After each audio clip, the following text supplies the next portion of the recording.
రైతు సోదరులందరికీ స్వాగతం సుస్వాగతం. నేను మీ అభినవ్ కుమార్ కొతారి ఇరిగేషన్ తరపున.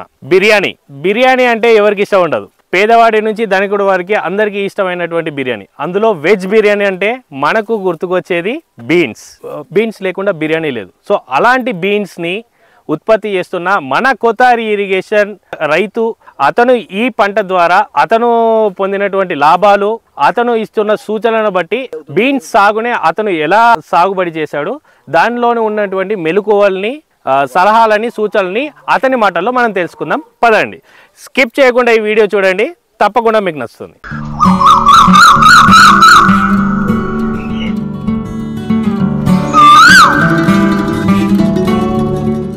నా పేరు బాబ్జాన్, మా ఊరు కొంగాటం, చిత్తూరు జిల్లా వీకోట మండలం.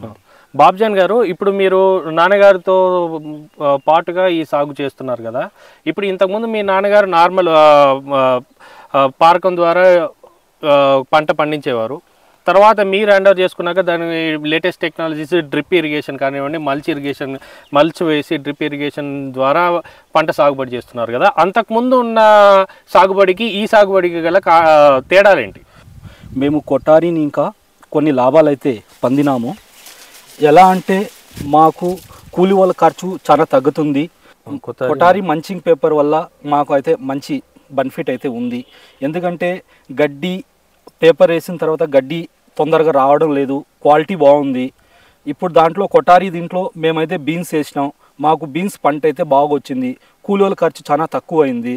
అదేవిధంగా కొటారి పైపుల్లో నీళ్లు బాగా కారడం జరుగుతుంది. కరెంట్ అయితే ఇప్పుడు చాలా తక్కువగా సప్లై ఉంటుంది. కరెంటు 1 అవర్ నీళ్ళు వదిలినా బాగా చెట్టుకు బాగా వెళ్తూ ఉన్నాయి నీళ్లు.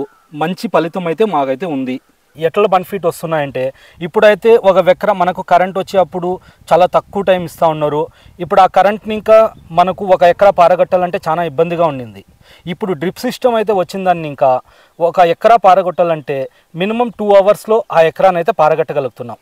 సో రైతు సోదరులారా, విన్నారు కదా, డ్రిప్ ఇరిగేషన్ వల్ల ఎన్ని ఉపయోగాలు ఉన్నాయో. మల్చ్ యూజ్ చేయడం వల్ల, డ్రిప్ ఇరిగేషన్ యూజ్ చేయడం వల్ల అంతకుముందు చేస్తున్న సాగుబడి కన్నా ఇప్పుడు చేస్తున్న సాగుబడి చాలా మేలు అని చెప్పేసి మన రైతు చెప్తున్నారు. అంతేకాకుండా ఇప్పుడు మీరు మామూలుగా ఈ 55 సెంట్లలో బీన్స్ వేయటం కాకుండా వేరే ఏ పంటలు సాగు చేస్తారు? టమోటా ఎక్కువ వేస్తాం. టమోటా బీన్స్ ఎక్కువగా ఉంటుంది. ఓకే, అంటే మీరు గత 10-15 సంవత్సరాల నుంచి ఓన్లీ కూరగాయల పంట సాగు మాత్రమే చేస్తున్నారు. అందులో తీగకు సంబంధించిన పంట ఎక్కువగా వేస్తున్నారు. తీగకు సంబంధించిన పంట ఎక్కువగా వేస్తున్నారు. మార్కెట్లో ప్రైస్ ఎప్పటికీ ఒకే రకంగా ఉంటుందా, లేకపోతే దీనికి కూడా సీజన్ రేట్ ఏమైనా ఉందా? ఒకే రకంగా అయితే ఉండదు సార్. ఒక్కొక్కసారి రేటు ఉంటుంది, ఒకసారి రేటు ఉండకుండా పోవచ్చు. అటని చెప్పి మనం పంట చేయకుండా వదలలేం. అంటే అలా కాకుండా నేను మా రైతు సోదరులకు మీ తరపు నుంచి తెలియవలసింది ఏంటంటే, ఏ సీజన్లో ఈ పంట వేస్తే అధిక లాభం వస్తుంది? సార్, ఇది వచ్చి జనవరిని ఇంకా 3వ నెల వరకు వేస్తే మంచి రేట్లు అయితే ఎక్కువగా రాగలుగుతాయి. ఓకే, అంటే సమ్మర్ టైంలో అప్పుడు ఈ క్రాప్కి డిమాండ్ ఎక్కువ ఉంటుంది, రేట్ ఉంటుంది. ఓకే, అంతేకాకుండా ఇప్పుడు మీరు అంటే మీ యొక్క ఈ 55 సెంట్లో ఇప్పటి వరకు ఎంత దిగుబడిని తీశారు? సార్, ఈ 50 టన్నులో ఇప్పటి వరకు కోసిండేది 2 టన్నుల వరకు 2000 కేజీలు అయితే కోసినాం. ఇంకా అయితే దాదాపు మేము ఒక 3 టన్నులు ఇంకా 4 టన్నులు లాస్ట్ వరకు కోయగలుగుతాం. సో అంటే మొత్తానికి ఒక 5 టన్నుల వరకు కోయగలుగుతున్నాం 55 సెంట్లో. విన్నారు కదా రైతు సోదరులారా, ఓన్లీ ఒక 55 సెంట్లలో వీరిని ప్రారంభించి ఒక్క సీజన్ అంటే ఒక 3.5 నెలల వ్యవధిలో 5 టన్నుల వరకు బీన్స్ ఉత్పత్తి చేసి దాన్ని మార్కెట్ చేసుకొని ఒక రైతు ఎంత లాభం పొందుతున్నాడో మీరు ఇప్పుడు ఆయన మాటల్లో విన్నారు.